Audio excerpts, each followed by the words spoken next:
Assalamualaikum warahmatullahi wabarakatuh. Guys, dimanapun teman-teman berada, semoga teman-teman sentiasa sihat selalu dan urusan teman-teman dipermudahkan oleh Allah SWT. Amin ya rabbal alamin. Jadi guys, kabarnya berita topik pemilu Indonesia dan mengumumkan kemenangan sementara dalam pemilu 2024 berdasarkan hasil quick count dari beberapa lembaga survey, iaitu Bapak Prabowo dan Gibran sedang menjadi topik hangat di media Malaysia dan masyarakat Malaysia guys. Kenapa guys? Dari pidato kemenangan mereka disampaikan di Istora Senayan, Jakarta pada Rabu kemarin, pada 14 Februari 2024 kemarin kita lihat. Dan kini guys, di Malaysia, video yang beredar di media sosial menyatakan kemenangan pasangan Prabowo Gibran dalam pemilu 2024 menjadi sangat trending di Malaysia guys. Dan sampaikan banyak media-media Malaysia, televisi Malaysia, sampai banyak media Malaysia menyoroti berita kemenangan sementara Bapak Prabowo Gibran itu guys. Jadi bagaimana cerita selanjutnya? Tapi sebelum itu saya mohon kepada teman-teman, jangan lupa subscribe untuk channel itu The Wonder dan klik tombol loceng sekali, tanda dukungan teman-teman kepada channel beliau. Dan di hujung videonya seperti biasa guys, saya akan memberi sedikit komentar. Tanpa basa-basi, ayo kita sama-sama simak video ini. Mari. Rozul Channel.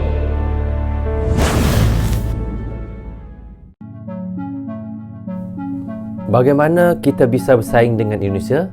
Malaysia bahas kemenangan Prabowo Gibran. Ini kata channelnya guys ya. Dari Malaysia tampak sangat tertarik pada perkembangan politik di Indonesia. Mereka tidak hanya sibuk melaporkan hasil pemilu, tetapi juga pakar politik Malaysia membahas potensi kepemimpinan pasangan Prabowo Gibran.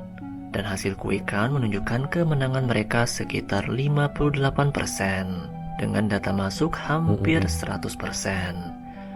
Ini adalah antara survey-survey guys daripada berbagai-bagai media lah, dan termasuk juga daripada media Malaysia dan juga termasuk juga daripada ahli politik Malaysia ya, pakar-pakar ahli politik Malaysia.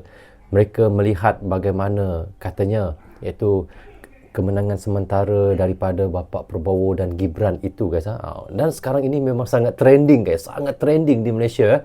Bagaimana kita lihat kemenangan Bapak Prabowo itu, adakah kemenangan yang mudah ataupun kemenangan yang banyak berliku-liku untuk mereka menang itu. Itu yang mahu kita lihat guys. Okey, kita lanjut bagaimana ceritanya. Diskusi mengenai masa depan Indonesia di bawah kepemimpinan Prabowo Gibran menjadi topik hangat di media Malaysia. Berikut adalah cuplikan dari pembicaraan tersebut di TV Astro. Bagaimana ya? Tan Sri Johan Jaafar petang tadi kata bangsa Indonesia itu memang bangsa yang cukup bangga. Tetapi kebanggaan itu hari ini ditandai dengan pencapaian yang mereka buktikan sendiri. Itu dilakukan ketika era Jokowi. Itu Pemanda Grab juga yang cakap. Tapi satu perkara, kalau memandang ke hadapan, kalau dengan semangat yang ada, infrastruktur yang mereka ada, jumlah populasi yang besar, kekayaan negara yang ada, bagaimana kita nak bersaing dengan mereka tu? Bagaimana kita nak bersaing dengan mereka tu? Satu perkara juga. Dan bagaimana ini melihat akan mencorakkan sesuatu yang baru di rantau ini, sekiranya ianya dipandu dengan baik. Adakah tim Prabowo Gibran mampu untuk melakukannya? Kerana Gibran contohnya satu aspek, ada yang mengatakan bahawa ini adalah pencetus kepada kesinambungan Jokowi dan juga dapat undi orang muda. Tapi orang muda kritikal, katanya ini undi anak presiden, bukan undi anak muda. Jadi Amir, bagaimana kita melihat bagaimana Indonesia ini bakal dipandu oleh tim ini sekiranya rasmi dengan keyakinan, semangat dan juga kelebihan yang ada pada Indonesia pada hari ini? Jadi kalau kita lihat daripada sejarahnya, ada momen-momen di dalam sejarah Indonesia di mana ada semangat kesatuan, kesepaduan ini, tetapi kita harus juga ingat bahawa Indonesia inilah negara yang besar. Negara yang 260 juta, 300 juta orang dengan ribu-ribu pulau, banyak masalah. 280 Jadi, juta ya, ramai. Kalau isu domestik tidak diuruskan dengan baik, contohnya kalau sekarang ini kalau Prabowo Gibran yang akan jadi presiden kerajaan di Indonesia, mereka telah janjikan kesinambungan, contohnya dalam isu memindahkan ibu kota ke Nusantara. Jadi isu-isu sebegini akan mendominasi, saya rasa, corak pertumbuhan Indonesia dalam beberapa tahun ke hadapan ini. Tapi saya juga sebagai seorang yang percaya tentang semangat ASEAN, ya, saya rasa kita tidak boleh melihat kejayaan sesuatu negara itu sebagai ancaman dan zero sum game kepada kita. Contohnya kalau Indonesia maju, contohnya kita ambil industri EV. Kalau nikel banyak di Indonesia, kita Malaysia, Thailand atau negara-negara lain boleh juga bekerjasama dalam membangunkan contohnya industri EV untuk Southeast Asia. We can take parts of the supply chain. Tapi ini saya tahu Rizal ada pendapat lain. Ada pendapat lain, kita nampak kerana ini berbalik pada berkesan ke ASEAN itu sendiri. Kerana kalau selalunya kita berbincang-bincang macam ni on paper okeylah, tetapi antara kerajaan antara negara-negara itu, kerajaan-kerajaan sendiri mementingkan isu nasionalistik. Tapi kita pokoknya kita tidak seharusnya melihat kejayaan sesebuah negara itu sebagai ancaman kepada kita, tapi kita harus bijak dalam mengambil peluang untuk maju bersama. Berikutnya kita akan melihat pandangan orang Malaysia terhadap pemilihan Presiden Indonesia dan analisis mereka mengenai kemenangan Prabowo Gibran. Mari kita ikuti diskusi di saluran TV bernama Milik Malaysia. Okey, sebentar guys. Jadi apa yang saya dengar tadi daripada pakar politik Malaysia ini mengatakan, iaitu jika kemenangan itu kepada bapa Prabowo Gibran ini, maka kita lihat apa yang proyek-proyek yang besar yang pernah dilakukan oleh bapa Jokowi yang belum habis, yang belum rampung lagi, akan disambungkan oleh bapa Prabowo dan Gibran ini. Jadi di situ kita nampak bagaimana rakyat memilih bapa Prabowo, ya, disebabkan benda-benda begitulah. Bagaimana kita lihat proyek, iaitu proyek mega IKN, ya. IKN kita tahu iaitu ibu kota Indonesia akan dipindahkan ke Kalimantan Timur, ya. Jadi itu adalah salah satu proyek yang paling besar, ya, antara yang terbesar juga di Indonesia. Jadi kita lihat bapa Prabowo akan menyambung semula proyek itu. Jadi di situlah kita dengar tadi seperti dikatakan oleh politik daripada Malaysia tadi, mengatakan disebabkan itu juga iaitu bapa Prabowo mendapat iaitu pemilihan daripada ramai suara rakyat Indonesia. Benarkah guys? Benarkah? Adakah disebabkan itu juga? Teman-teman bisa komen di bawah komentar, ya.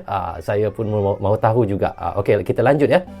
Begini, kita tengok pilihan raya Indonesia bukan soal siapa menang siapa kalah, itu bukan faktor besar sangat, ya.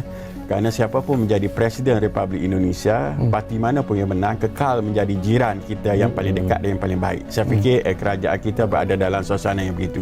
Cuma kita nak tengok suasana pilihan raya di tempat mereka, sistem yang mereka buat, cara mereka berkempen, apa yang bagus yang boleh kita contohi di Malaysia.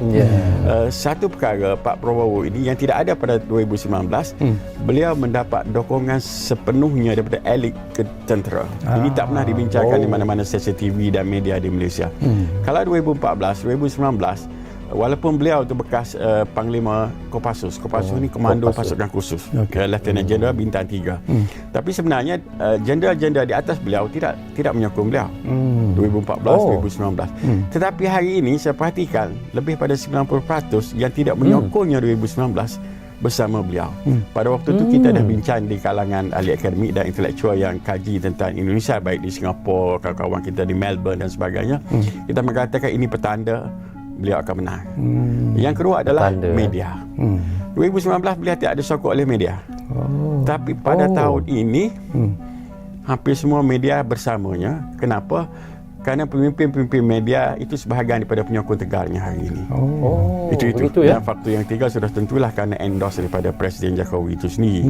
Jadi saya fikir banyak lagi faktor lain, tapi inilah antara faktor besar yang menyebabkan beliau, imej beliau telah bertukar, beliau boleh menang dengan begitu mudah dan sebagainya. Cuma dalam survey semua orang kata dia menang.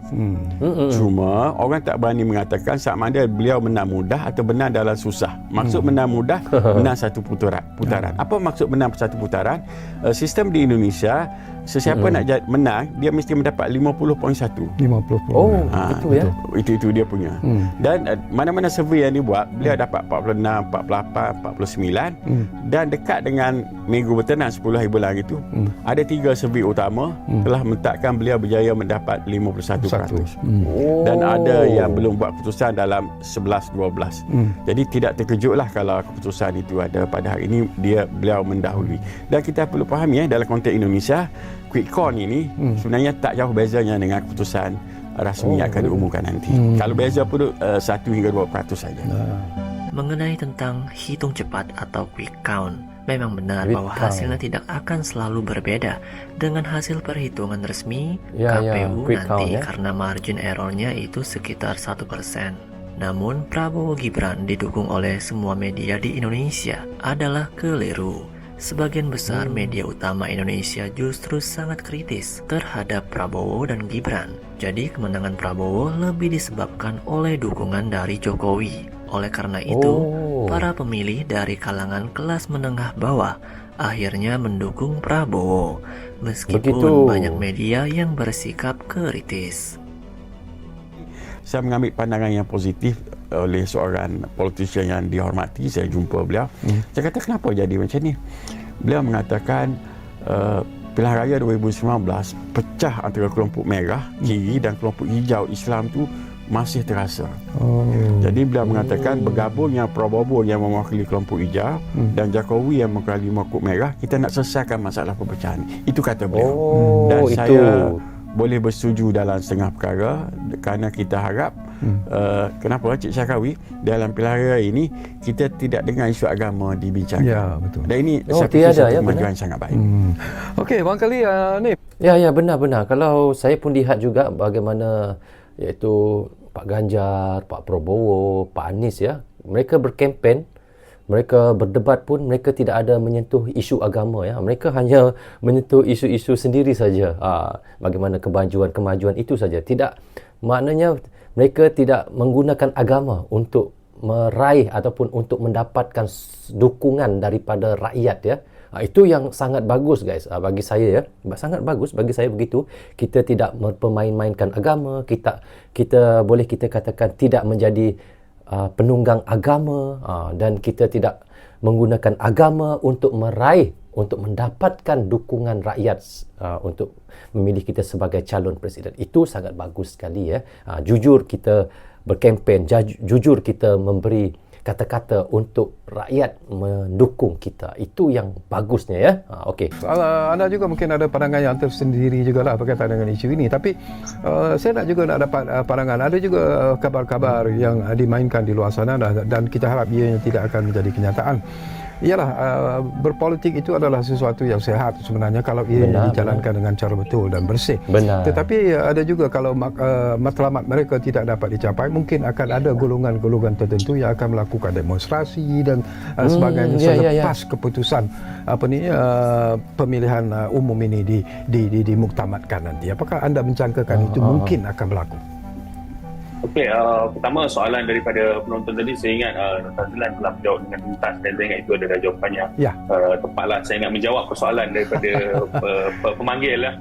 Jadi untuk melihat kepada pasca daripada pemilu ini, apakah akan terjadi mungkin tak dijauhkan bentuk rusuhan ataupun demonstrasi untuk melawan keputusan yang keluar ni, saya menjangkakan barangkali tidak. Kerana tahap kematangan demokrasi dan meraihkan demokrasi politik di Indonesia ni saya lihat semakin baik. Terutama saya sekarang mungkin berada di kawasan yang agak terbuka dalam hal demokrasinya. Saya berada di Sumatera Barat ni yang agak lebih terbuka meraihkan demokrasi. Jadi mungkin ada kemenangan-kemenangan yang di tingkat lain ini boleh mengubati kekalahan yang di pihak lain. Mungkin begitulah. Saya ingat takkan ada demonstrasi yang secara besar-besaran rakyat yang kuat tak ada. Okey, faham Hanif. Okey, kita di penghujung sebenarnya. Dr. Noor Azlan, lebih kurang 23 minit saja lagi. Tapi satu persoalan yang menarik, kita tak tahu jugalah daripada pengalaman Dr. Noor Azlan sendiri, bila agaknya keputusan muktamad akan diumumkan. Tetapi yang pertama, yang keduanya, kita yakin bahawa siapa pun yang akan menjadi Presiden Indonesia nanti, hubungan Malaysia-Indonesia itu akan terus menjadi lebih kuat, lebih kukuh sebenarnya. Tak ada masalah dalam persoalan ini. Saya sering ditanya tentang hubungan Malaysia-Indonesia. Seperti kita sebut di awal tadi, saya kekal dengan pandangan kita, siapa pun menjadi Presiden Republik Indonesia, parti mana pun yang menang, kekal menjadi jiran kita yang paling baik. Betul. Kerana kita tidak boleh memilih jiran. Yang kedua, Yang Berhormat Perdana Menteri kita punya hubungan yang baik dengan Indonesia. Bahkan ketiga-tiga fraksi yang bertanding datang ke Kuala Lumpur berjumpa beliau. Betul. Anies Baswedan pernah berjumpa Pak Prabowo beberapa kali dan Profesor Mahfuz. Saya fikir dari sudut itu kita tidak punya masalah sangatlah dari sudut hubungan. Cuma yang terakhir Cik Cakawi, saya sebenarnya lebih berminat di Indonesia ni, kita nak tengok sistem dia yang bagus, yang boleh kita contohi. Antaranya adalah media. Media tempat mereka itu betul-betul digunakan sehingga semua perkara tak boleh nak ditutupi. Saya fikir ada perkara yang perlu kita belajar daripada mereka. Yang kedua, literasi politik mereka tentang perlembagaan. Nama mereka Undang-Undang Dasar 1945. Di mana pun mereka bercakap ini menyalahi undang-undang. Maksudnya kefahaman masyarakat mereka itu cukup tinggi. Kita tak ada kefahaman itu. Dan yang ketiga, cara kempen mereka ini seperti disebut oleh saudara Anis tadi, dia santai mengundi ni. Kita nak pergi mengundi ni macam nak pergi ada perayu undi, pergi dewan besar. Dia tak ada, sangat santai. Boleh bawa anak masuk dewan, boleh berjalan kundi, keluar masuk. Cuma kita tak boleh tengok dia letak dalam kotak mana. Dan yang terakhir, dulu kita pernah bincangkan, demokrasi yang terlalu liberal tidak menguntungkan rakyat kecil.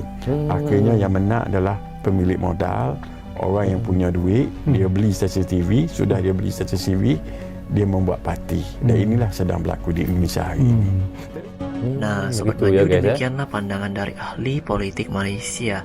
Namun menurut kami pendapat tersebut tidak sepenuhnya akurat. Memang benar bahwa pengusaha seperti Haritanu dan Surya Paloh memiliki partai dan media. Namun dalam politik mereka tidak hanya menguasai sepenuhnya. Contohnya Partai Haritanu tidak dapat tumbuh besar dan Surya Paloh perlu mencalonkan Anies Baswedan karena kurangnya popularitasnya. Kita tahu politik Indonesia sangat dinamis, di mana figur seperti Jokowi yang bukan pengusaha besar dapat menjadi presiden. Bahkan SBY yang juga bukan pengusaha bisa menjadi presiden. Dan Prabowo meskipun kaya juga bergantung pada dukungan Jokowi. Dengan demikian, pemilihan presiden di Indonesia sangat dipengaruhi oleh popularitas figur dan bukan hanya oleh uang semata. Dan ini adalah hasil dari real quick count kalau kalian tidak percaya.